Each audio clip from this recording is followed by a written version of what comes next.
What's going on, everyone? Welcome back to another edition of the BSBN podcast. I'm your host, Patrick. On the top right here, we have Vicky Boy, and on the top right, we have Daniel.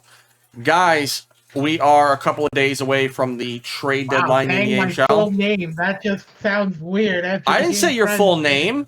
Yeah, you did. No, I didn't. I did not call you Danielle.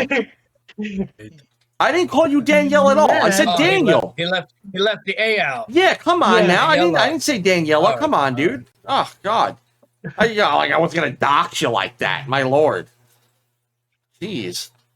Exactly like I said, your first and last. Whatever. Anyway, welcome back to another edition of the podcast, episode 23. We are shooting this, by the way. It's Tuesday, March 3rd, 2026. So we are a couple of days away from the trade deadline. Trade deadline is going to be Friday.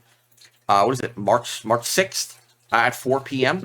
I believe if the final deadline is.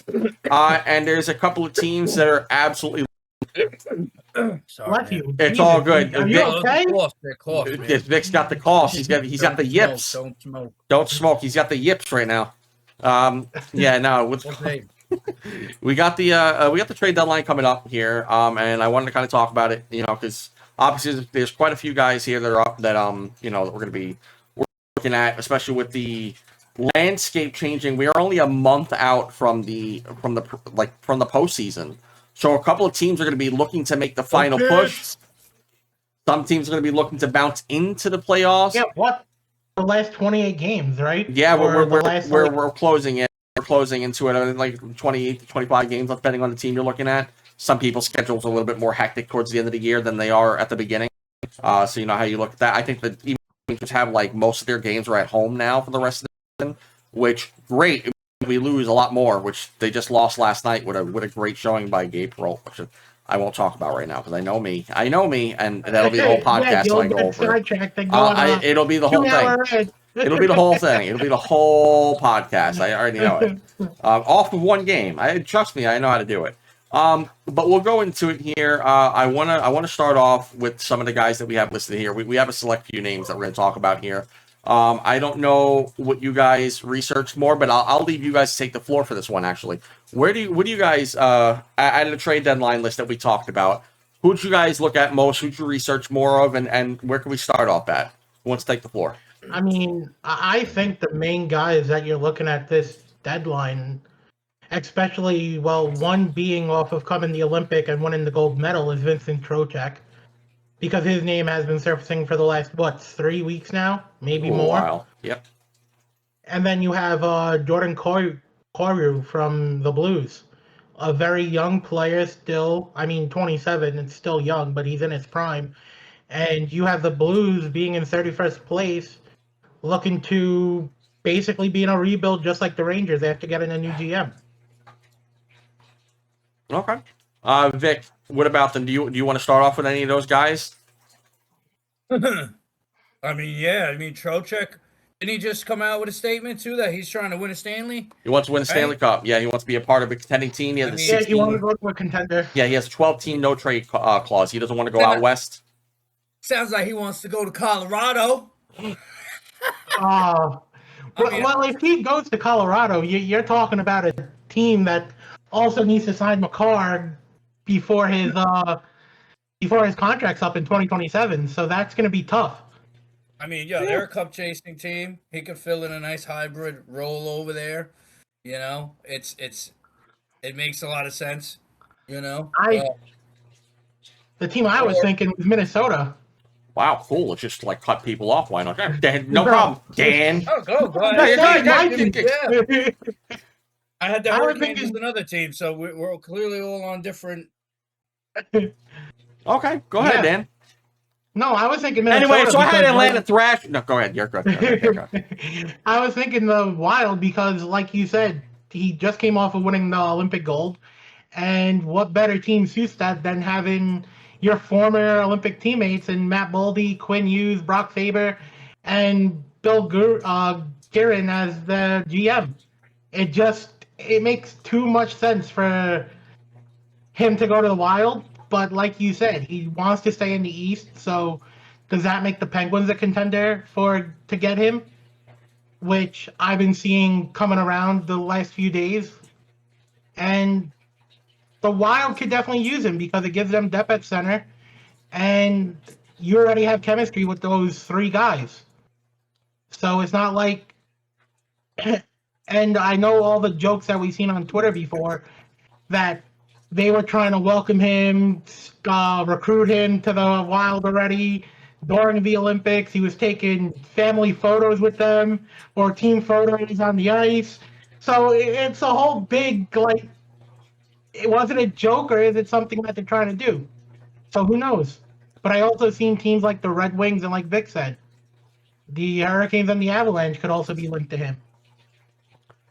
For me right now, my top three, if I had to pick, which I was going to say the Wild previously, but after coming back from the Olympic break, there's already been rumors saying that Drury has already tried to make a trade to the Wild, but he didn't get enough, which makes me believe if anyone is hockey that you know that the Wild are probably going to end up trying to give away Stramel and a first, which is just not going to be enough for Trocheck. Every Rangers fan's going to want Yurov, which Gurin has already said they are parting. They're most likely not going to be parting with Yurov. So we'll see. But if I had to say where I wanted him to go, it would be there because I want Yurov on the Rangers, especially going rebuild right now. Not rebuild. I'm sorry, Jory. My bad. Sorry. Don't get. It's a rebuild, whether you look at it or not. Retool, rebuild. Yeah, they want to retool, and Yurov would be the guy that I would want on the Rangers from the Wild. I just don't know how realistically it is coming to get him. My other two teams right now that I feel are a little bit more favorited, even though Detroit I feel might be the place he ends up going. It's going to be Detroit, or it's going to be the Kings. I just feel like the Canes and him already. He was from the Canes originally. I feel he has a lot of chemistry over there. He knows the coach. He knows the players. He knows everyone over there. And plus former Rangers over there as well. I feel like he can go to the Canes. Just as for what are you giving up for him? And the Canes really got to optimize what they're going to end up doing because the Canes are in a similar situation. Actually, the Canes are in a much dire situation than the Wild because right now the Canes have gone to how many straight not wild card, but how many straight playoffs in a row where they just keep getting beat in the second round? They're basically the Metropolitan version of the Leafs, but in the second round, they just keep losing. They've lost to the Rangers a couple of times. They've lost to who was it? Was it the Lightning or was it the Devils? Yeah, whoever they lost to, Lightning. but they lost. They just keep losing the second round. It just Didn't they lose well to for the them. Islanders last year, if I'm not mistaken? Might have. I don't remember. I just know that they've been losing constantly every time in the second round. They clear round, no problem. Second round they get bounced real quick. Or if it's a 7 game, just make it 7 games, and it's because they end up dominating at first and then just don't have the finishes. They don't have elite scoring on their team. And if I'm the Rangers, I'm definitely capitalizing on trying to go there. But I mean, we'll see. Again, why is definitely my top spot I would like him to go. Third, after that, though, is I think the Penguins. I think the Penguins can definitely use someone to push them into the playoffs a little bit. He's got a very good face-off game, best face-off percentage basically in the league almost. He doesn't provide elite scoring or anything like that, but he's definitely someone that can be there on the second line, and take a team that, really needs better face-off percentage, especially in overtime. Vic has complained about it before in the past, where their team just keeps losing in face-off, not with face-offs, they keep losing in overtime and shootouts, and it's because, well, when you don't have puck possession, you lose. What's a better way to get puck possession than to win the face-off right off the bat? And that's what he's used for. He's a Pittsburgh native, too, at the end of the day. So, I mean, and he wants to stay in the East, so I could see them going to the Penguins, just a matter of what you're giving up. I would love to just take Ben Kindle in a first, and we'll just call it a day. Now that would be great. I know it's not happening. If I got Ben Kindle, that'd be great. That's who I wanted in the draft for them. But of course, the Penguins take him because, well, why doesn't the Penguins take everything that I love and care about and they smush it? Because, well, I am a Rangers fan. That's what I've been dealing with since the early 2000s. Well, even further. I mean, Lemieux in the 90s still, so it didn't matter anyway. But yeah, so I think Trocheck, I think he lands up on the Canes. I think that Detroit is also another good spot for him. It's just a matter of what Yzerman's going to do. Yzerman usually screws the Rangers, so Drury's got to really play his cards right to deal with, it's just too much over there for us to be dealing with. But I could see there's a lot of good prospects coming out of Detroit that they could trade for, that I would be excited for. But right now, I'm hoping that Yurov on the Wild is the way to go. But it just depends if Gurin's going to end up giving him up. Jordan Koiru. We'll go Jordan Koiru next. What do you guys got for Jordan Koiru? Where do you want to go with him? Where do you think he's going to end up going? This is scary because I was looking at the rumors and everything, and I saw that the Islanders are being linked to him. Mm-hmm. And if that's true, this is going to make the Islanders a very strong contender during the playoffs. Because they had a great start this year. They're looking very good. They're 7 points behind the Hurricanes right now from first in the Metro. So when you have Koiru, you're getting a player that from in 2021 he had 35 points, but from after that he's been a 3-time 30-goal scorer. This year he has 33 points in 50 games, and you're looking at a guy that is gonna bring young talent to your team, like behind the guys like Rizal and everybody else. You're adding more talent to that team, and they're just going to be scary. But are the Islanders going to be willing to part ways with Itcherson, the 19-year-old defenseman they drafted in 2025, who's been lighting it up in the OHL this year, scoring 26 goals and 63 points in 48 games? That would have to be a trade. And are the Islanders willing to part ways with him if they already said that they're not willing to part ways with him? So if you want to get a top talent in the league right now, you're going to have to give up something for that. And are they going to be willing to part ways with that? Fair enough. What about you, Vicky Boy? What do you got Jordan Koiru going to? What's on your list here for him? I don't know. I had teams like fucking the Devils up here and Boston up here. Like my opinion based off of just looking at the players. Like I didn't go heavily into rumors and none of that. Like and all the trade talks. I just went with what made sense. So like to me, the Devils are fast-paced offense, and he's a fast dude, right? He could fit into there, be a compliment to their young core there, could help out. And with Boston, they need a scoring winger anyway. Kind of lacking on that, I feel. Looking at their stats. And he's someone who could stretch the ice and add some offense. Fair enough. I actually have one team for both of you guys. Well, Dan only listed the Islanders, but I have the Islanders as one of those guys that I feel like they can go to. They're not trading that defenseman. It's just not happening. Not right away. That's just like a waste of a draft pick on their end. At that point, I don't see them going ahead and just getting rid of him. I'm sure they would give something up, but right now this team is trying to be built to win. They've been fully healing up, and with Schaefer becoming a beast and being one of the best, if not the best rookie the best rookie defenseman to really come up and score.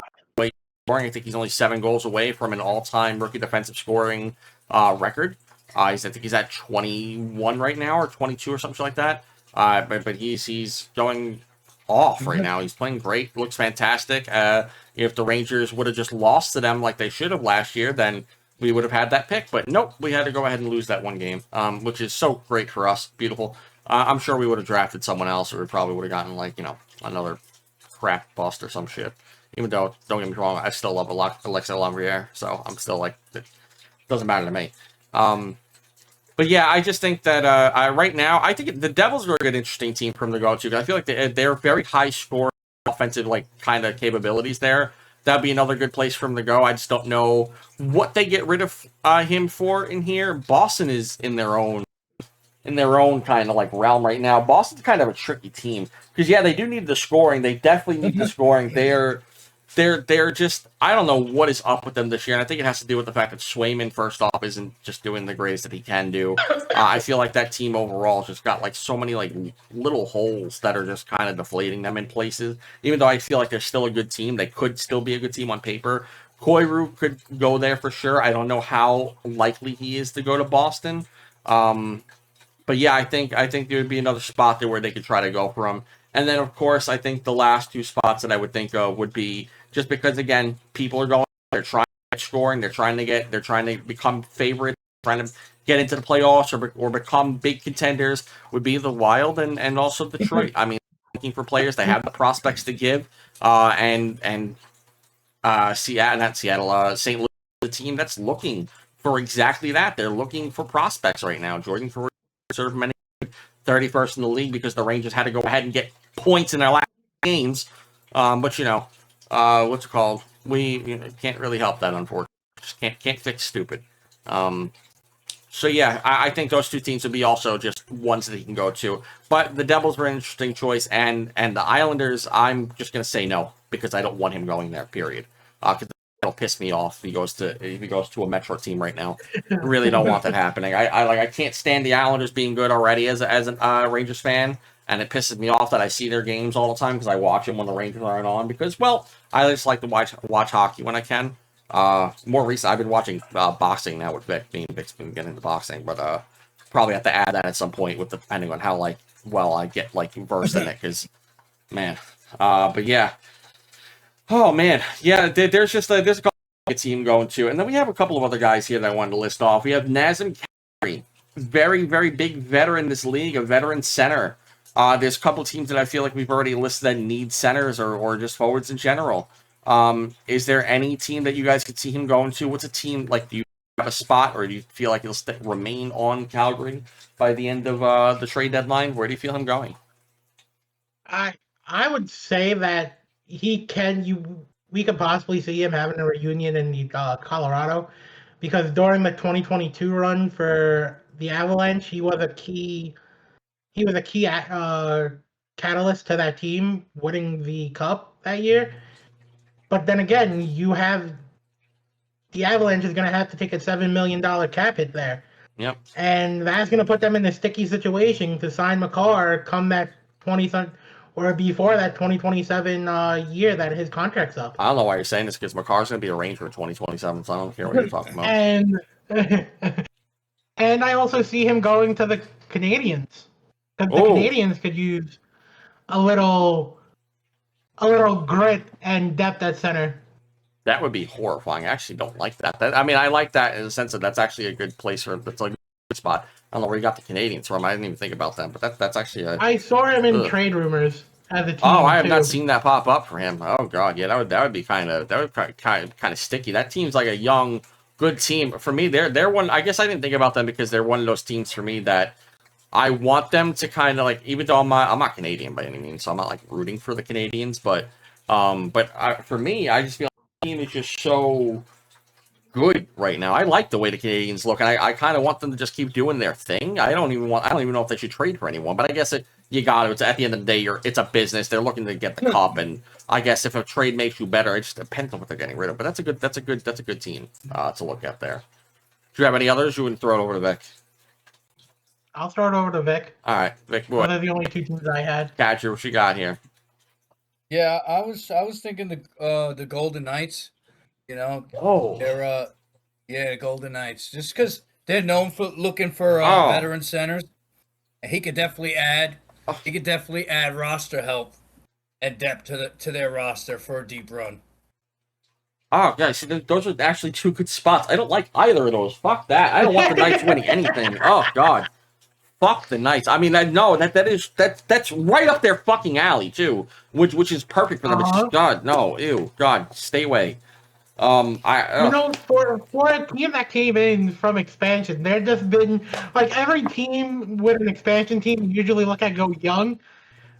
Vegas Knights just said we're rewriting the narrative because they've been living on the hospital list. Every one of their guys, like, hey, we're on the LTIR until the beginning of the play.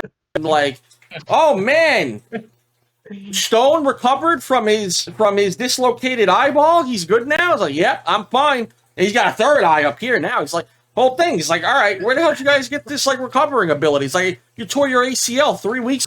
You're back. You're good. Yo, the line pass. You're suddenly all right now. So it's like, okay. So I don't know. Vegas air, man. That Vegas air. They rolled. They're shooting craps over there, and then suddenly, damn, you're back. You rolled a natural 7. Boom. Good. Let's go. Let's do it. Yeah. No, that's another good spot. Oh God, I wasn't even thinking of those two. That's actually a good spot for him to go to. Man, my team's kind of feel like shit now thinking about that. I was gonna say him. I would have liked to see him go to. Wow, we stunned Pat. Yeah, because those are two teams I wasn't thinking of in my own sport. Yeah, those are two teams that I'm not even thinking of like going to because the Vegas Knights for me are just.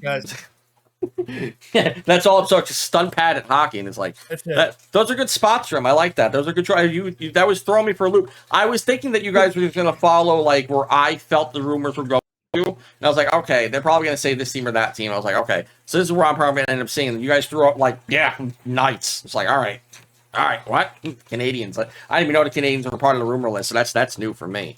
I honestly feel like he wants to go win a cup.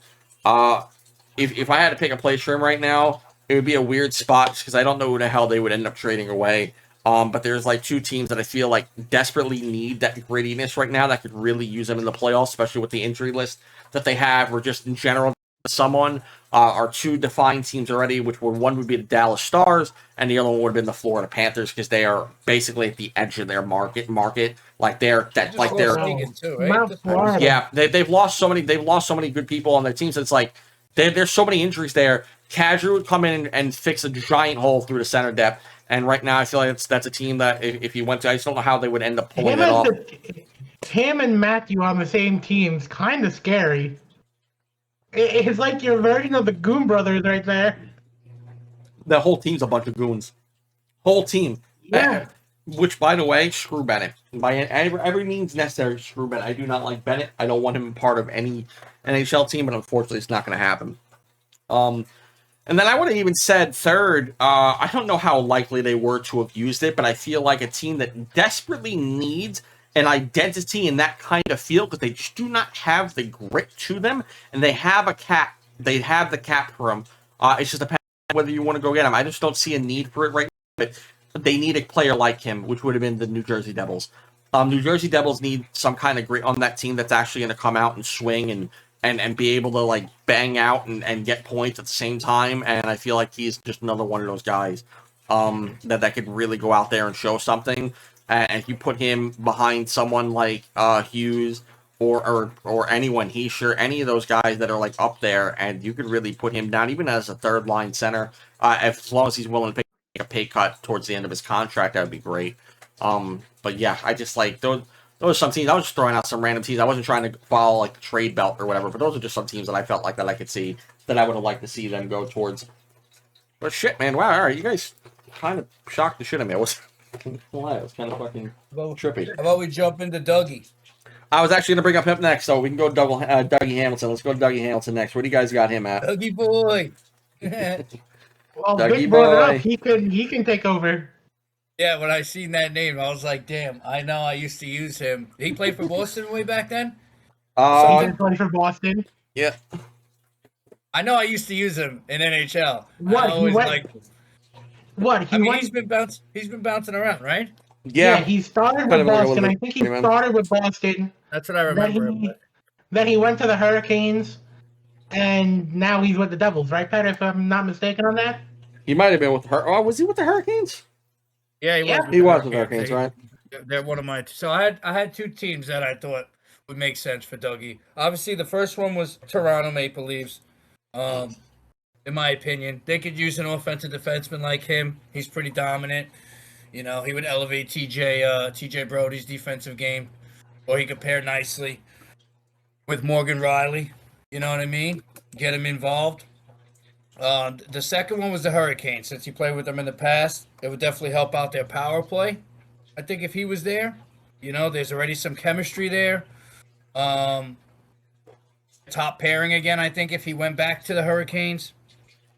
And it would definitely give them more depth. You know, they could spread out minutes between their guys, less fatigue, and give them more strength to the blue line.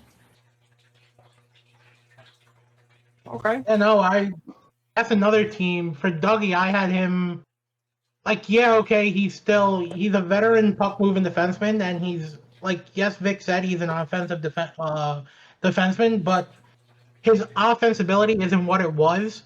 No, definitely not. But he still can get involved on the offensive side. So him making a reunion back in Carolina would be nice. But then if you're also looking, I would say the Stars maybe as another candidate to beef up that defense too. Okay. And just to add some help.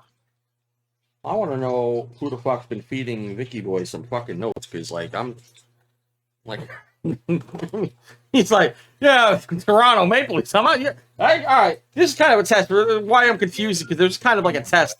There's kind of a test for them. I wanted the boys to see how well their hockey knowledge was going to be in the time frame. So it's like it's throwing me for a loop that they was like, they took time to actually sit here and take notes, which I'm happy about. That's awesome. It's freaking great actually. But yeah. I spent an hour and a half yesterday on this shit. All right, bro. A whole lot of fucking digging, stat looking, teams doing what where. Hey, I'm happy. I want to give more of an NHL presence on here as well because, well, obviously we have the skates in the background too, but I want to have more of an NHL presence on here as well. We do a lot of football, and we're gonna stick to football hockey every day. This would be so much fucking easier because I wouldn't have to be looking at my notes and trying to. So we're gonna do that. We're gonna start live streaming hockey games. We're gonna watch games at night, and Vixen will watch 32 teams in one night. We're gonna see if he can watch every single game in a day. He's gonna take off. I'll quit my job. I'll quit my job. I'll stop going to church. I'll just become a straight up hockey head. That's only. It. Boom. That's all. What are you doing? Hockey. What game you watching now? I don't even know what you're playing at this point. I think Vic, you gonna take a shower? Hockey. He's got hockey in the shower. We come back next we come back next week. Vic is just grizzled beard. Think you're going to Florida? Hockey. Gonna watch hockey. He almost got hockey sticks. He almost got a job out in Florida. He was going to become the next general manager for the Florida Panthers. So there was another thing there with him. Yeah. They called me right when I was in Flanagan's bar watching them win. They were like, you know what? We think we're going to change our direction. I was like, shots on me. Oh, shit. Jordan for... not Jordan. Dougie Hamilton. Definitely a good one to go for here. A team that I could feel that could use him. Who needs a defensive presence right now? If I had to choose a team that would need that kind of defensive presence that doesn't have one established, or just needs one to be better, if you can get him for cheap, especially at like a vet of some sort. I don't know what his contract detail looks like right now, but I do know that he definitely. $9 million? Ooh, nice. So he is taking a big hit no matter where he goes. Like it's going to be. I'm sure there'll be salary retained on it. Do you know the years on it? I just know the cap hit. Okay, so if it was like a 1 year deal, then I'm sure that someone could take it maybe for like retained salary. Someone could take like 25% or something of the salary or 50% of the salary, some sort kind of thing there. I think he can go to someone like Detroit. I think Detroit would be a good spot for him just because again they just traded they don't they lost a lot of guys, but like they also have a lot of good prospects coming up. But he could be over there, give a nice good vet presence. And his ability, I feel like, would work very well with the fast off-pace offense that the Detroit works with already. I feel like he wouldn't really be straying far from what he does on the Devils already. He would keep the same kind of role, and I feel he could do really well over there. Detroit might be one of those spots that I feel he could really succeed in, especially with the Atlanta kind of being a toss-up in certain ways. It's like there's so many mysteries right now with the whole east side of the country. The Metropolitan and the Atlantic Division, other than like maybe the Lightning, but those others, I feel like he can go to Detroit. Would be a good spot for me if I had to go choose one. I the rumors and whatnot with him. There's a couple of teams that I'm not a fan of him going there, but that's why, like I said, I'm going to stick away from the rumors. I'm just going to go off strictly where I feel that I would like to see him go if I had to choose him. Also, get him the hell out of Jersey because. Well, I don't want Jersey having a good team either. Them and the Devils both can suck it. I don't care. And if you're a fan of either team, please just letting you know, I hate you. Because, well, I don't hate you, but I hate your team. I hate your team very much. But yeah, we have we'll do one last one here for this because I think one's already on waivers, so I don't even know what the hell's going on with him at the moment. But let's do Shane Wright. Shane Wright. Thank God we did that one because that's the other guy that I didn't do. Magipani, it's fine. It's okay. It's okay. Shane Wright, let's hear it, guys. After the last one, I was like, all right, I can't do this anymore. I got mush out of the brain. I got the mush out of the brain. I mean, yeah, Shane Wright is one of those guys that haven't had a hard start since making his NHL debut in 2023, but that's because the depth the Kraken have at center. But when you look at it, could this be a situation where a change of scenery for both teams make it better?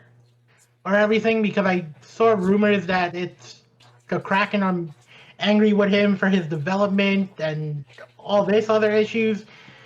So the teams that I had being interested in him are the Jets, the Stars, the Hurricanes, and Penguins.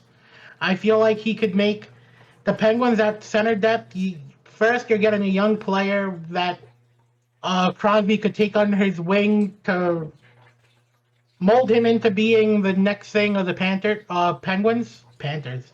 no, Penguins, and then you have the Jets, who's also been a team that has really struggled with the offense and just they have Hellebuck at goalie, which is good, but you need to have that offensive depth around him, and I don't think the Jets have that right now. So getting Shane Wright would help that team out too.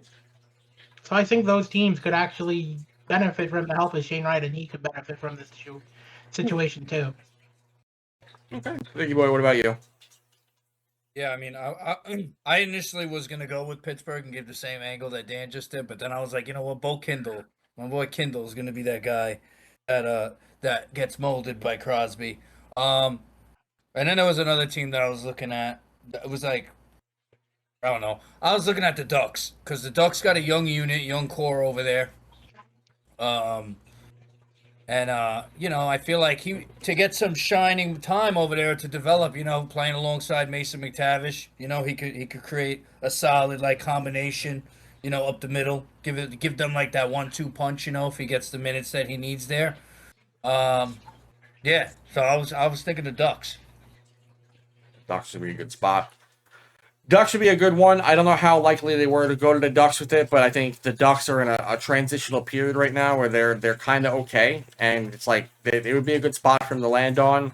I'm unfortunately gonna do the one I don't want to do because, well, this is where the rumors began with Shane Wright in the first place. So this time I will follow the rumors because I unfortunately don't want this trade to happen. I'm going to be straight up. I do not want this trade happening, but I'm going to go over it anyway because, well, it was the first one talked about him. This is how I figured out that Shane Wright was going to be a part of trade rumors in the first place. So I'm just going to do it here. I think not think he goes, but I think there's a team that's interested in him that could possibly go to. I don't know how well kept the rumors are now, but the beginning of the rumors said he was going to end up going to the New York Rangers. Or, unfortunately, a player I don't want them getting rid of, which would be Alexei Lafreniere. I don't want them getting rid of him. So I'm hoping that this trade doesn't happen, honestly, but I feel like that's where the trade rumors began. I wanted to kind of just touch on that for a second. I know a lot of Rangers fans would be kind of happy because they don't like Alexei Lafreniere. I, on the other hand, am a huge fan of him. And yes, you could say he's not first round, first overall pick talent, which I have to sit here and talk about that right now. This podcast will be 4 hours long because, man, it would just be great. I would love like one of those like radio segments where like, they pick up the phone, you ask me a question about it, so I can just go back and forth with people, constantly battling them because, man, I have so much to say. Yeah, but even then, you'd be battling with somebody for an hour. It would be. When the conversation should only be 10 minutes. I know, but I can't have a 10-minute conversation about it because I have to. Oh God, I have so much to say about it. It would be too. I could sit here all day with it. We can go on live stream, do a 24-hour stream on just that subject. But yeah, no, it's just one of those things that I've noticed. But I think the other one would be Ducks is actually a good spot for him. I think. But I think the Penguins as well. Again, Penguins are one of those teams that their window is kind of sort of closed, but Dubas doing a really good job as general manager over there, as he did with the Toronto Maple Leafs to kind of build them to where they had to be. He's making some good trades already. I mean, the goaltender switch, which everyone kind of laughed at, ended up working so well in Pittsburgh's favor. Them getting, what was it? Was it Sam Girard? I think they just traded for Kubliak. But they just did another trade with them, and that's another good thing they're doing. I think general manager overall, they're doing great stuff over there, and I feel like they could get a lot of good things done. So I think in general, that would be another spot for them in which they can do good stuff. So I think Pittsburgh's just one of those places that they can keep going. Don't know how likely it is to happen. Shane is, even though they've had their differences between them and Seattle, I still feel like there might be trouble in paradise. I just don't know how bad or how low they're willing to sell that pick at because, well, Seattle's a newer franchise as well. Yeah, and they're not losing a first-round draft pick. Nobody wants to really. Nobody, not for nearly as low. in any sport, that's not something you want to do. You don't want to give up the hope on your first round draft pick, No. but the more these situations rise and occur, the more it just maybe we have to part ways, and that's why you It's hard to want do to it. try to sell as high as possible. And anyone who knows hockey, right? Anyone who's worked salt and whatnot, I knows. There you go, Vic, lift that. But yeah, anyone worth their salt knows that when you go through a team, you can look at stats all day long, right? You look at the eye test when it comes to this stuff because sometimes that stat line just doesn't show. It's like take it for instance, let's take a Rangers player, Noah Laba. Noah Laba is this rookie guy coming out. He's playing his effort. He's playing phenomenal for a guy who just came off the practice squad. Basically came out of here in training camp and was like, "I'm gonna make the team," and he made the team.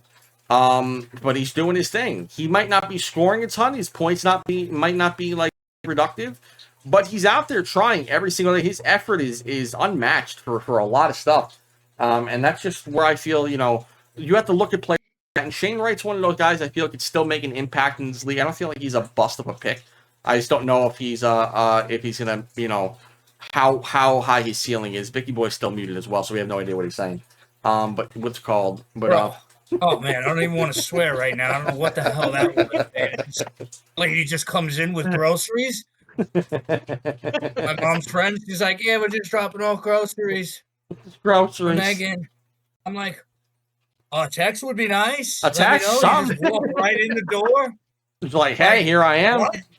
Yeah, open house. What do you mean, open house? Open house. Like the old days back in the basement, man.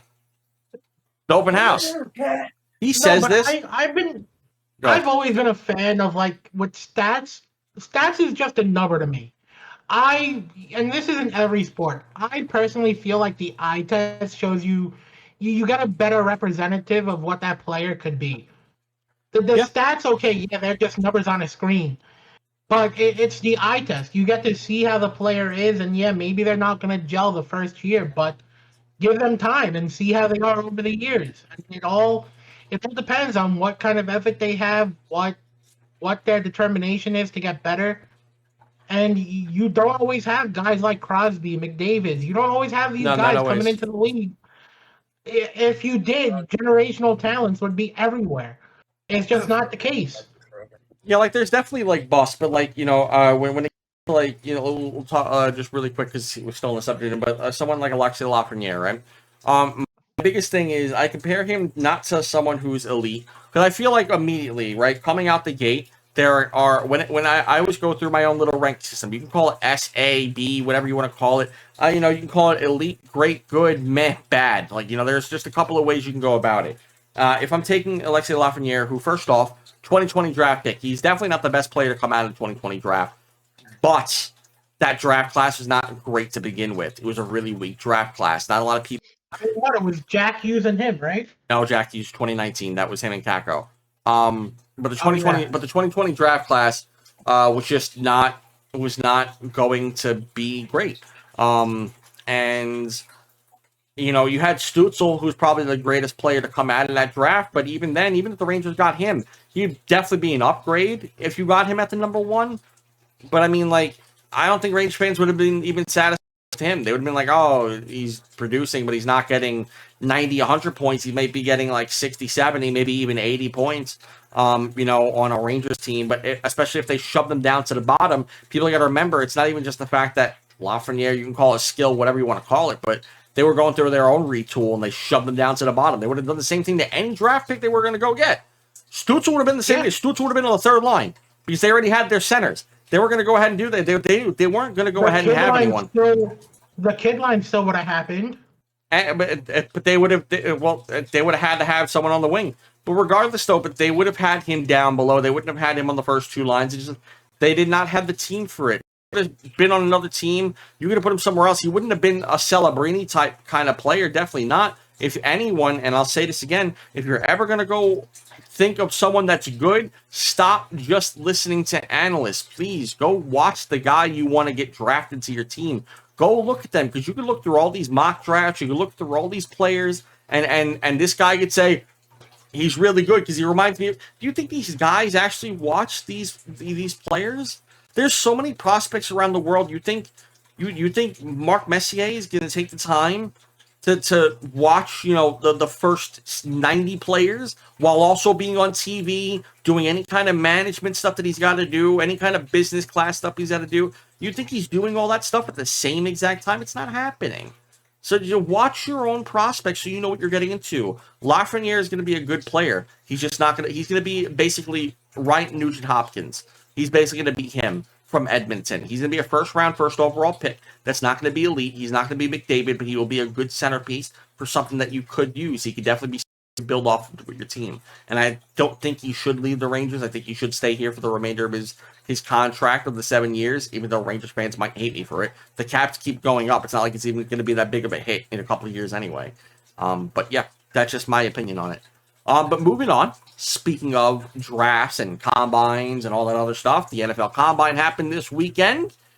And I just want to quickly get a grasp of what you guys thought about the Combine. I'm like, no one actually, I don't think actually watched it. I didn't watch it myself, but kept up with all the news stuff. What do we think about some of the players here? Who really got their draft stock elevated and who possibly declined, do you think? Like, where do you have certain players going? Do you have certain players, being ranked up a little bit higher? Who you saw Jackson Dart came out of nowhere and became a first-round pick. Yeah, he wasn't scheduled to be there, but he became a first-round pick. He didn't come out of nowhere. I think Jackson Dart. Well, you didn't follow the draft really last year that much. Yes, I did. But his name was being thrown around and getting drafted to the Giants since Jesus Christ, what's his name? Who is our old head coach now? Our old head coach? Yeah. Oh man, I don't know. Yeah, Brian DeBall. He was always into Jackson Dart. Yeah, my mind. Pat, don't even get me started because the last 2 weeks, Darrell Revis playing on the Indiana. That's old news. This happened just now. What are you talking about? I haven't messed up yet today. I don't care. I'm on one today. We have the video evidence. Mm-hmm. No, you don't. I'm deleting the podcast. But yeah, Jackson Dart's name was always there. I don't think it was a surprise that he was drafted number 1 overall. Or where he got drafted. But this year, it's very interesting because, like you said, I think the top talents, I think their draft stock and draft value is going to stay where it is, wherever they are. I think some people came in with determination. Like, I have one quarterback here that stood out with me, Tyler Green. He tested extremely well at the quarterback for his quarterback testing. He broke the quarterback vert jump record at 43.5 and the broad jump at 11 feet 2 inches. And he has a strong arm, but at the end of the day, he's really inconsistent at throwing and can't really manage the pocket well. But when you look at a guy like him, you're not going to draft him in the first round. You're looking at a guy that could be drafted late second day or early third day and hope with developing him that he could put it all together. That was a standout for you? Because he has... Yeah. It sounds like you're trashing the guy. I don't... No. I think with development and with his athleticism, you could look at a superstar from Tyler Green. Because he stood out. During his QB testing and everything, he was getting the ball. He was throwing the ball very well and everything like that. And then I also have a few guys at running back. Mike Washington, I think for as big as his build, being 6'1", 223 pounds, you usually don't see a guy running a 4.3 in the 40-yard dash. And his 10-second split, his 10-yard split, he ran that at a 1.51. And then you have Isaac Granado, the same thing. He fell into that category with him. But I think Washington solidified himself as a top 3 running back in this class. So you have some of these guys just standing out more than they normally would when it comes to the Combine because it's do or die for these guys. These lower end guys that are not talked about. Okay. For me, I got when I'm looking at this draft class, like so far, there's been a lot of standouts. Like a lot of people that I think have been getting a lot of good press. More, but I wanted you guys to talk. I didn't want to take up the whole fine. time. Yeah, sure we can at a time. It doesn't matter to me. There's quite a few guys that are out here that are looking really good. I think one of the ones that have been talked about really, throughout this entire combine, because people are looking at him to be one of the better linebackers now with his styles. He's came out and made a name for himself. Like, he's one of those guys that are looking to really, fast as hell. He's been, his vert jump, I think, is the highest that we've seen in 20 years out of a linebacker. He tested extremely well. Yeah. I think he did. And I think like the best combine numbers. Yeah, he had the best combine numbers for a linebacker tested. And I also think as a linebacker, Anthony Hill Jr. stood out. He was going to be an exciting player. Yeah, I want oh my God, we're going to go into it eventually, but I want the Giants to get him in the second round. That's who I want them going for. I would love for Anthony Hill Jr. I've been saying weeks now. Linebacker out of Texas? Yep, I want him. I want him to go to the Giants in the second round if they can grab him, because they have an early one. I feel like they can go ahead and grab him, because I would love that. Kyle solidified him as a top 5 pick, I think, with his testing and everything. Top 5 pick, you think? Yeah, I think. Yeah, Sonny Styles. Really? I think so, and I got a team in mind too. Oh wow! Okay. The way his testing came out, everybody knew he was going to test well. Everybody knew he was going to test well, but he tested extremely well in the combine. Like, he outshined a lot of the linebackers in that class. He outshined. So yeah, I think that this solidifies him as a top 5 pick in this draft. That's crazy. Do you have him over Avril Reese? Yeah. No. Oh. Well, no, not really. But he is all right, hold up. Hold up. If we're talking about getting drafted before Avril Reese, no. Oh, okay. All right. But all right. So okay, that's what I was talking about. Yeah, it's like, who do you think's going to be? Ooh, because that would have been created some good friction there. I still got him coming out. Better than him? 5, though. Okay. So what team? You said you had a team in mind for him. What's the team that you have going for him? Washington. Never mind. Dan, where do you have him going to? I don't want none on this. Washington. Makes total sense. They just lost Bobby Wagner, bro. They need a linebacker big time. Sonny going to go in there and tear it up and tear the Giants up, bro. The only thing with Sonny, though, is he did miss quite a few tackles, though. His tackling was a little iffy the past year. But other than that, I mean, his combine says it all. And Washington has one of those top picks up there. They could definitely utilize him there. He ain't going to go before Reese, because either the Jets are getting Reese or they're getting Bain. One of those two. I was going to say, by the way, that would be horrible out from of the top 5. Yeah. That would be out of the top 5. That would be 7. Well, the Commanders are 7. The Commanders have the 7th round pick this year. 7 then. I thought they were 5. 7. No, 5 is the Giants. If I have him going top 5, I can see him or Reese going to the Cardinals. I got them going in a totally different direction. Oh, man. All right. We gotta talk about this. This is if I'm going top 5. I can see him going to the Titans or Cardinals. And but they really need a quarterback right now, Arizona. Yeah, but I think Arizona could handle Kyler Murray for another year. No, he's leaving. He's leaving. He's gone. They getting Simpson, boy. Yeah. Simpson would be good over there. I think coming out of this draft is going to be Reese and Styles going 1 or 2 to either team. I think he means like at a draft position between them two. Oh, okay. I see them swapping orders. Okay. Great, man. Man, you guys got me kind of messed up, because, like, do you think the Jets are looking at that going, man, maybe we should take him instead? Hey, you're a Jets fan. What would you want to take? Your number 2 pick. They've already been predicted to take Reese. Would you rather Reese, or would you rather him on your team? Reese is a linebacker. Isn't he a pass rusher? Linebacker. He's a linebacker. He's a pass rusher, though, correct? He can pass rush, but he's a linebacker. You need pass rush. If he's the better pass rush, that's the way you go. I mean, there's so many linebackers out there on a free agency market right now that they can grab. I mean, they could go for a veteran to try and shape Sherwood. I just read 2 other linebackers that are going on a free agency market like literally 10 minutes ago, like probably old shit. But don't also forget, you guys need help at safety and cornerback, especially It is a lot of that is in there, though. There's a lot of free agency, though, that you can get out of that, though. Yeah, there's there's more emphasis Will the to have Jets a do that presence and focus at in the cornerback pass and safety during the free agency? The Will they Jets do are that? transitioning back to a 3-4 defense. That's what it really looks like here with the pieces that they've done so far and the trade that they just did.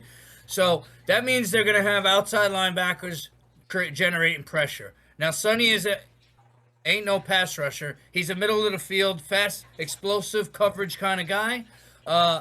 They have Sherwood for that. Sherwood needs someone to teach him that. I don't think you're going to bring in another young guy after giving Sherwood a 3-year deal who's still young. He needs someone to mold him. He needs like a Demario Davis kind of figure. Guy that played for the Jets, like a CJ Mosley figure. They need a veteran to fill what Sherwood lacks, which is the IQ of the game. He's got the physicality to play the position. He just does not have the IQ. He can't see the game coming at him. He can play it. He just can't see it. They need a veteran there.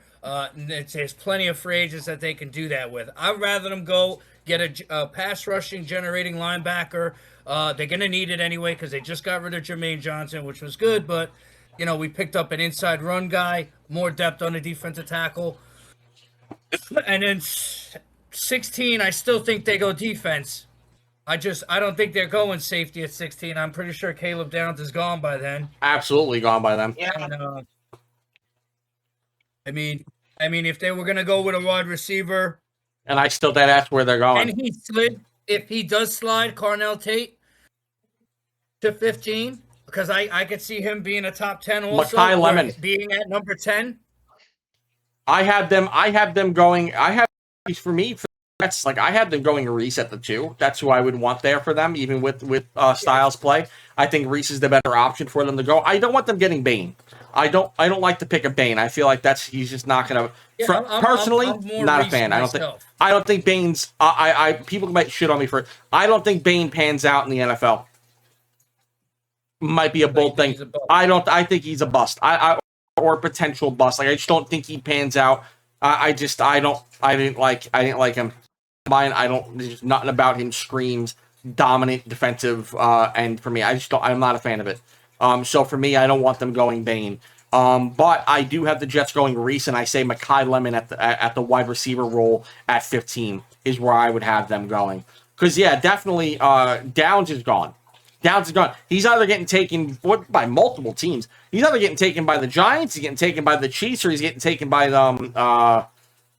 there's a third one up there that I'm blanking on right now. Yeah, Mel Kiper. I'm looking at a Mel Kiper draft prediction, and he has Downs going to the Jets. At what? At the 2? At 2. You're going to take... Nah, he's not. Yeah, Caleb Downs not lasting that far. If he, for some reason, made it down that far, take him. Over the wide receiver, just take him.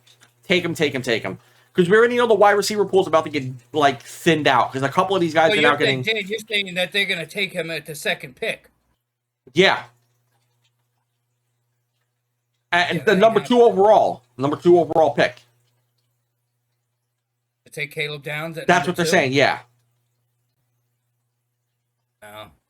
They need a safety, bro, but the last time they did that shit, they got Jamal Adams. And Jamal Adams was good for 2 or 3 years, and then ain't no one ever heard of his name ever again.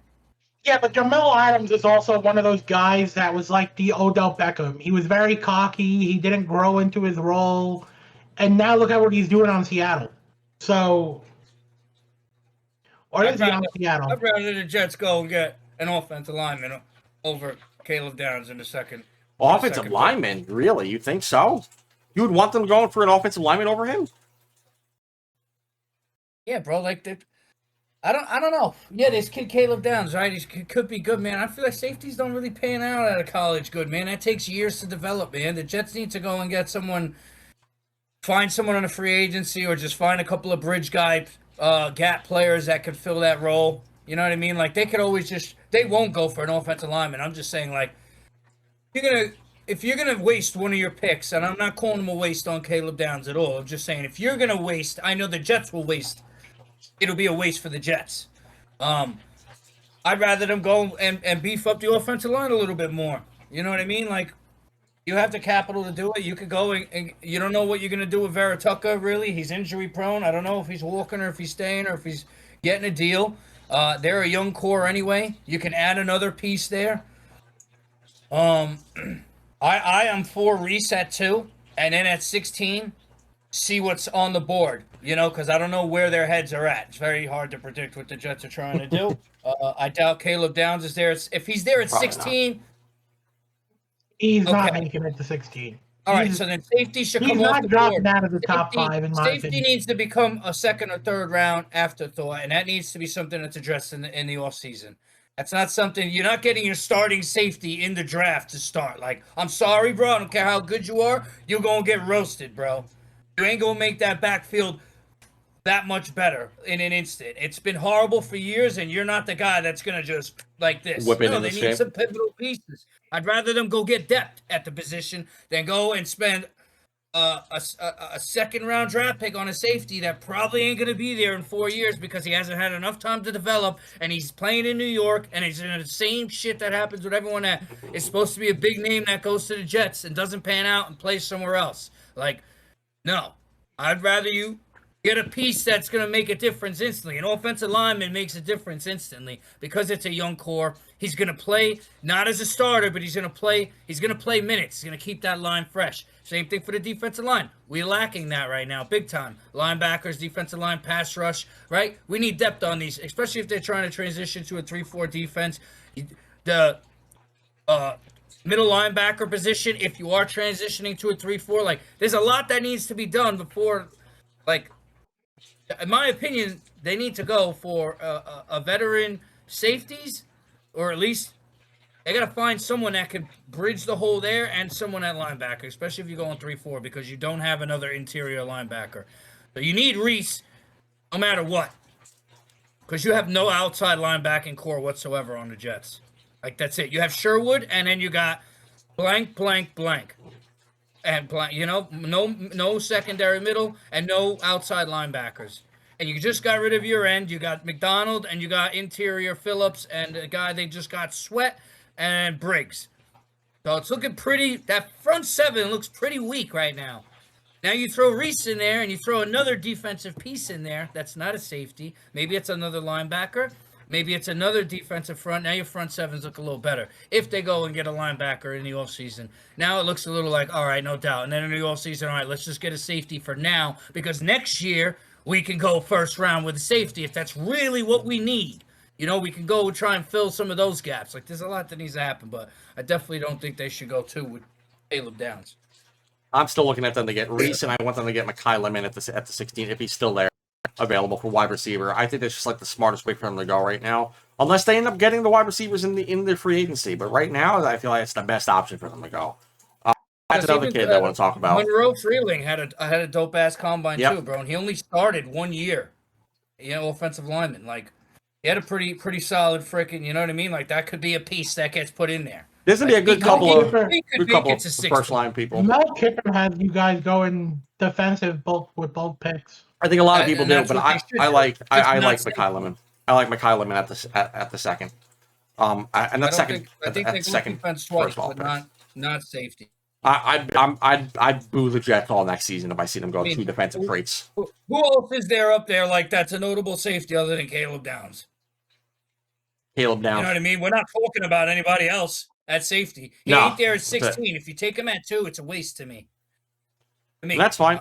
If you can get him at the 16, take him. If you can get him at the 16, take him. I'll even take that. At 16, but not at 2. And I don't have him at 2. I don't want to take him at 2. I'd rather than there is in the back. I do agree with that. I feel like they should take Reese over Downs. If they have the ability to, I would take Reese over Downs. For the Jets in particular. A team that I feel like more so would need, because I know because the Giants have both been linked to them as well.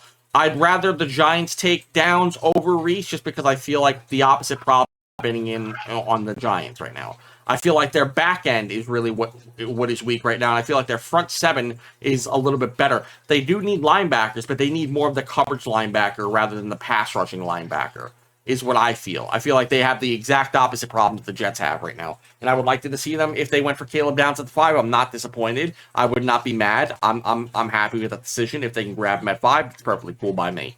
Otherwise, I think everybody's draft board is going to switch up after this. That's why I wanted to see. I wanted to do draft boards. I was going to kind of think about. That's why, like when I said earlier, because I wanted to touch on like doing a mock draft.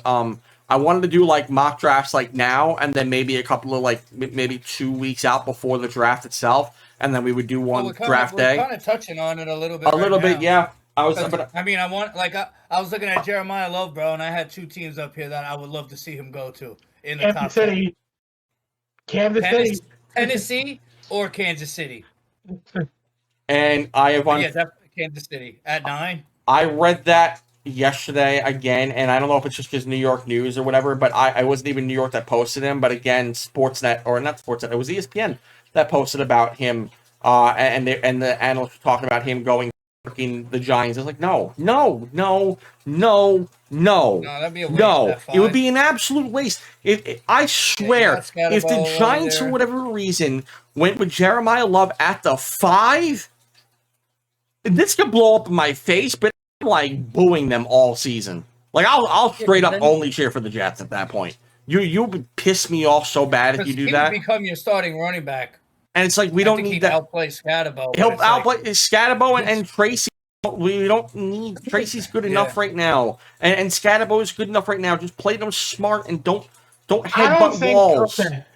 Here's the thing: I'm not looking at what these media outlets say about who the Giants should draft, because they're just going off of lack of knowledge. Yeah, they're going off their own. Oh, I know. Like I said earlier, when it came to the NHL, running back makes and I'm sure the Giants are thinking this too. Going running back makes 0 sense for them. It's 0, completely 0.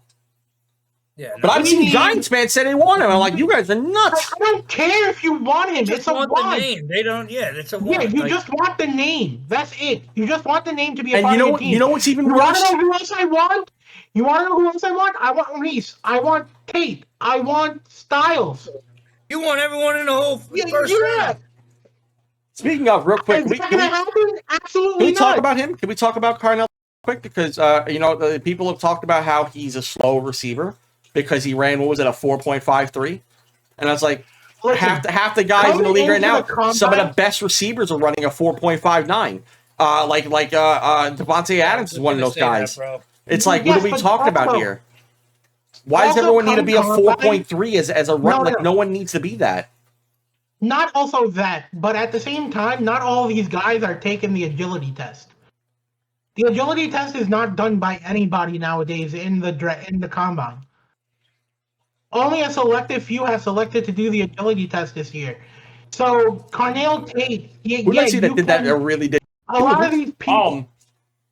There was someone who did someone did the agility test. I thought of. I was like trying to think of their name. Yeah. A lot of people that do the agility test, you're trying to get your RSA value up and get the full report card on the player to see like where your projective percentiles are. But a lot of these guys are not doing that. They're just giving incomplete report card, and you're just gonna have to pray and hope that they can manifest into this kind of player.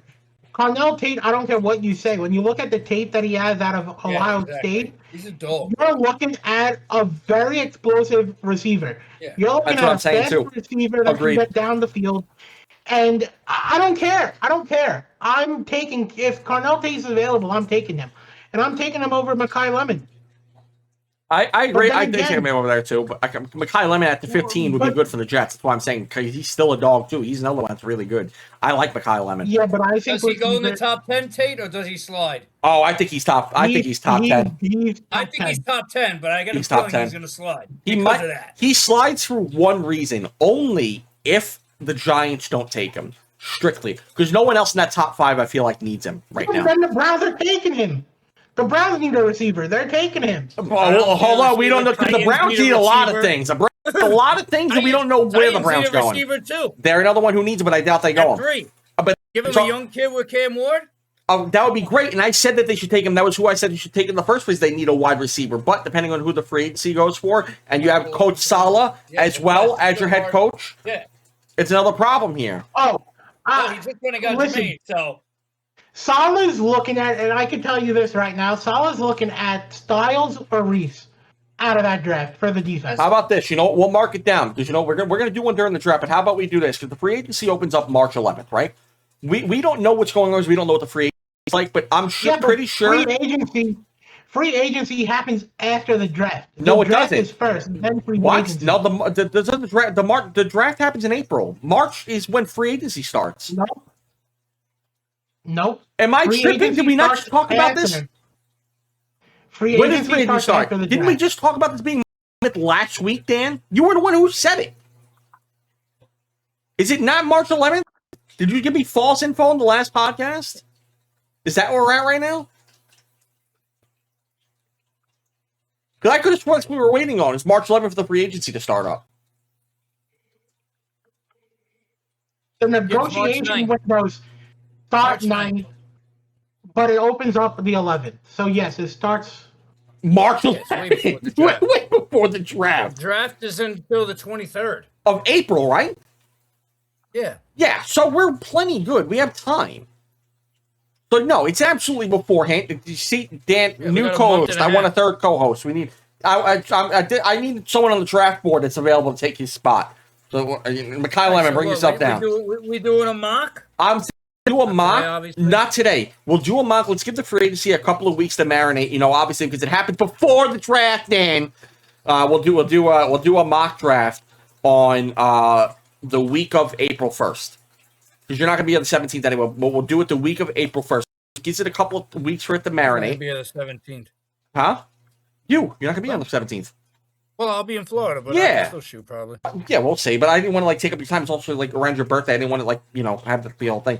But what's it called? But we'll do like a mock draft. We'll do a mock draft. Nick's making faces. So we'll do a mock draft around April 1st, the week of April 1st, whatever podcast episode that is. So episode 27. So we'll do a mock draft then, and then we'll do a mock draft right before the draft starts on the 23rd.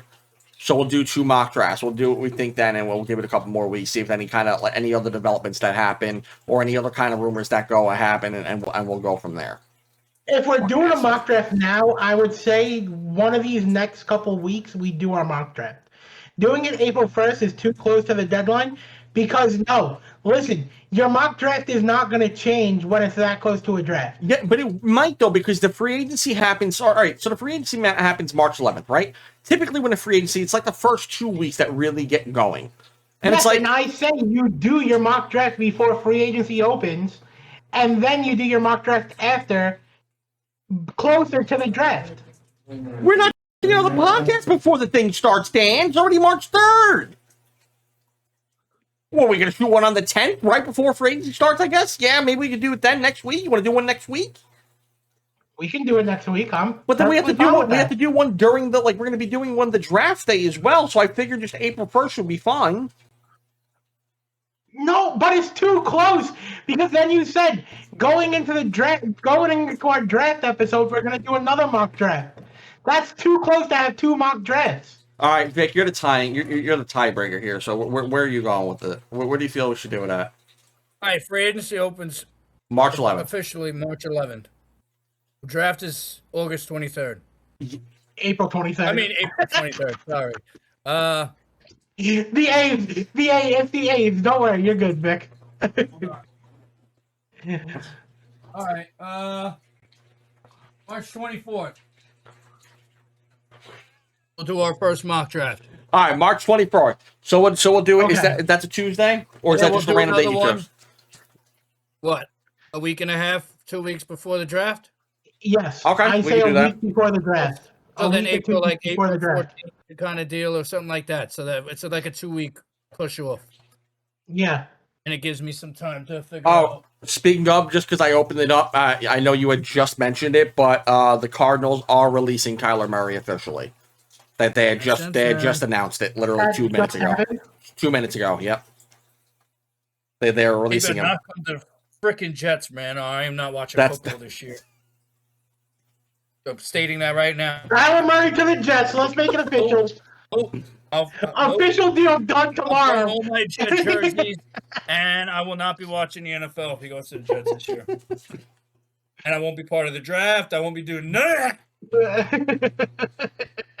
If Vic disappears before the 24th, you know No, why. but he was right. Kyler Murray and Justin Fields are literally the same kind of player. You're not upgrading, you're not downgrading, you're getting the exact what you're looking for.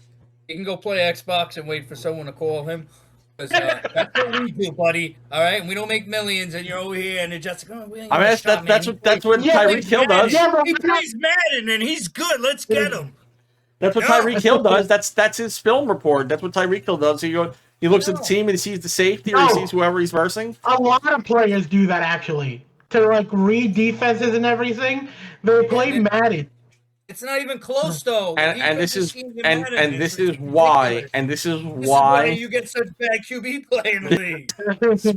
They're all running around because they don't know what the hell they're doing. They're playing with their favorite quarterbacks and then themselves don't even have a factor. They don't have superstar abilities in real life. They're not sitting here with training camp. Film room with Peyton Manning. They'll be going back home to their grandma's house and say, you know what, I can't play quarterback in the NFL no more.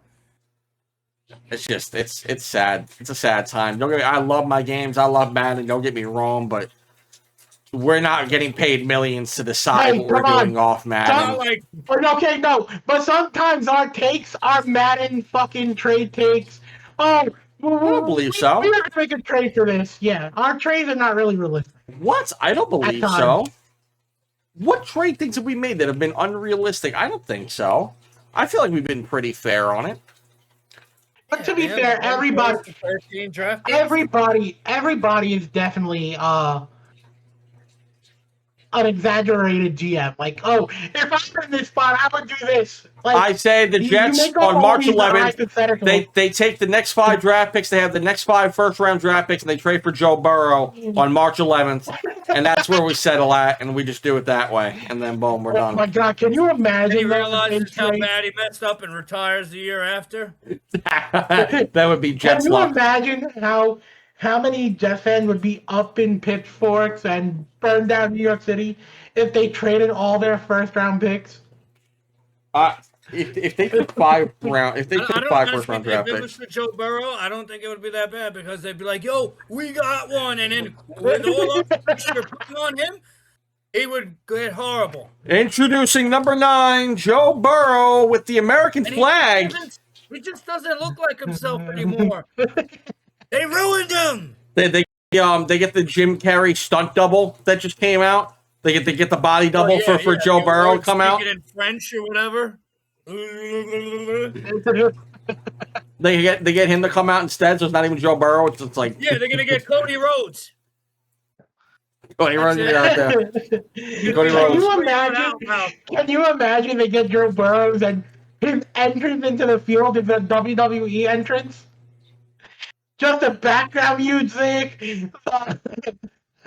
Not a single football fan's gonna understand the hell out of anything that's going on. Like, yeah, let's go. He's running out of the tunnel with the cruiserweight belt. His Achilles tears midway through. Shit. He calls Rogers like, "Hey, bud, me too." Burn the stadium at that point. Hell out of here. This shit is staged too. They sell it in the WWE, man. Come on. If they traded for Burrows and he did exactly what Rodgers did and tore his freaking Achilles or his ACL, I lose my shit. Like, yeah, we just traded away our whole future for Joe Burrow, who doesn't even know if he wants to play in the NFL anymore, and came to the Jets. So that's real reassuring. And then he tears his ACL running out of the lane, acting like Cody Rhodes. All right, and Cody Rhodes is the one helping him up. Like, I'm like, hold on. Hold on, bro. Triple H, what are you doing in the NFL? What are you and Roger doing? Right, I'm a little confused here. Goes to help him up, he gets a laugh ride. The WWE already has sledgehammer. Got a sledgehammer out of the tunnel. Right. WWE already has some stake in the NFL because they already sell NFL world titles. What? Yeah. Oh, I didn't know all 32 teams have a world title. I thought only Aaron Rodgers had that because the discount double check. Nope. All right, fair enough. All right, shit. All right, no, we'll call it here. The Jets need to do actually real quick. Oh yeah. Since Aaron Rodgers, they should put a designated stretcher right by the tunnel. The QB's running out of the tunnel. So that in case they tear their ACL, they can get to them quickly. I don't. And they can decide whether they're going to continue the season or not. Screw that. You know how they have like the American they have like the jets that fly over the stadium and shit like that. Instead of doing that, just get a bunch of like the NFL carts and bring them out of the locker rooms to just carry all the players to safety. Not even better yet, they could just drop care packages of medical supplies for the Jets' whole side because they know. Knowing them, there would be a splint and everything. They would package with the smoke and everything. That'd be the new entrance. And then you see people running out there grabbing a crate. It would be a malfunction. Everything would just fall straight on the players. Knowing the Jets, the plane would crash right in the stadium. Yeah, the plane would blow up right above the stadium. Somehow Joe would be in the locker room. He'd come out crawling with a torn ACL. Like, I don't know what happened. I wasn't even in this.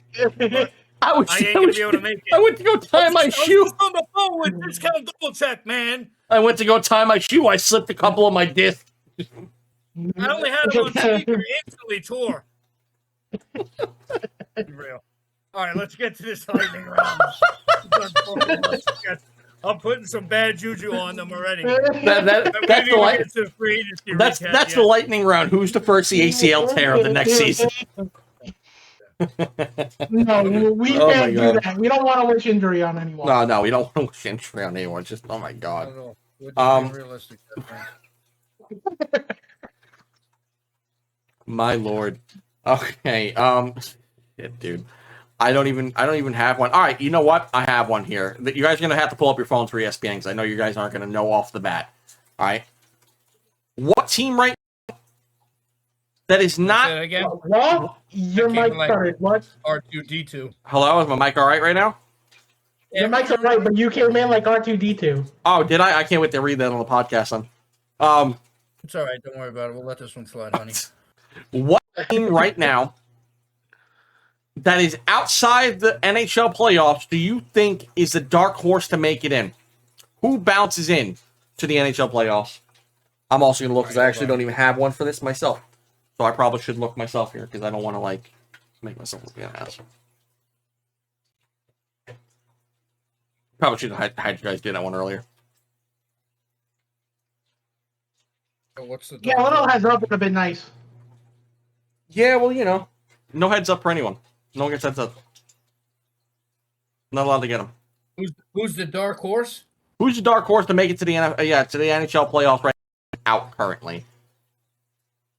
Are we doing both sides of the table or no? Just one dark horse for the league. Doesn't matter who. Or you know what? Western Conference and the Eastern Conference. Thank you, Stan, for making it that much better. So let's do one Eastern, one Western Conference. Who's making it? I just said Dan. You know what? That's a great idea. That's actually a great idea. Let's do it that way. So what's one good team that's going to end up making it in there right now on either side? Like in each division, or just Western and Eastern? Western and Eastern. Western and Eastern. That's it. All right, you guys can go first. Okay. All right. My pick for the Eastern Conference. I'm going San Jose for the Western. Okay. Ottawa for the Eastern. All right, for the Eastern Conference, I'm putting in Boston for the Eastern Conference. Oh, wait, no, are they in? They already have a wild card slot. Oh yeah, they are. Right, I gotta remember it's the best 8 teams in the Metro sucks right now. Ooh, there so could be Ottawa. Nah, I'll take fucking Toronto then. Toronto gets it in. Toronto comes back and they make it in. You have them jumping up that many points? Yeah, I mean they only need right now. I mean, like they have to get up 7 points right now. They've lost 4 straight. I say they make it in. Why not? What is it? The first? How many teams is it? It's 8 teams per conference. It's the first 3 teams on either division, and then 2 wild cards per conference. Are you on ESPN? So it could be 5 teams out of the Atlantic and only 3 teams in the Metro. It doesn't have to be 4-4 split. It could be 5 teams out of the Atlantic team. Are you on ESPN, Vic? I'm not, but I got one so far. Whatever section you're on, go to wild card, so you can see the. Well, I guess you could do that as well. Yeah, so you can see who's in and who's out. Just don't do standings, do wild card. See, I gotta change. Did yours already, Pat? I did for the Eastern Conference, even though I kind of want to change it. I would have put the Washington Capitals in there. Actually, I don't think they miss it. But on the West Coast, It's a dark horse because Washington is. They're out right now. Already, right? They're out at the moment. But dark horse, if I have to take one, I'll give it to the Kings on the West Coast. I'm giving them the nod. I think the Kings end up making the on there. I think they're gonna make a good run. I want to see the Sharks fans have something happy to celebrate. So do I, but they didn't want to give us Misa. So even though it was realistic anyway, but I still wanted them anyway. So, but yeah, no. So I mean, I think they deserve it, but I'm giving it to the Kings. All right, I'm going Kings also, and I'm going Flyers for the Eastern. There you have it. Episode 23 of the podcast is unwrapped. We'll talk to you guys later on. Enjoy the rest of your nights, and we'll see you guys on the next episode of the BSBN podcast. We'll see you guys later on. Have a good night. Bye, guys. Peace out, guys.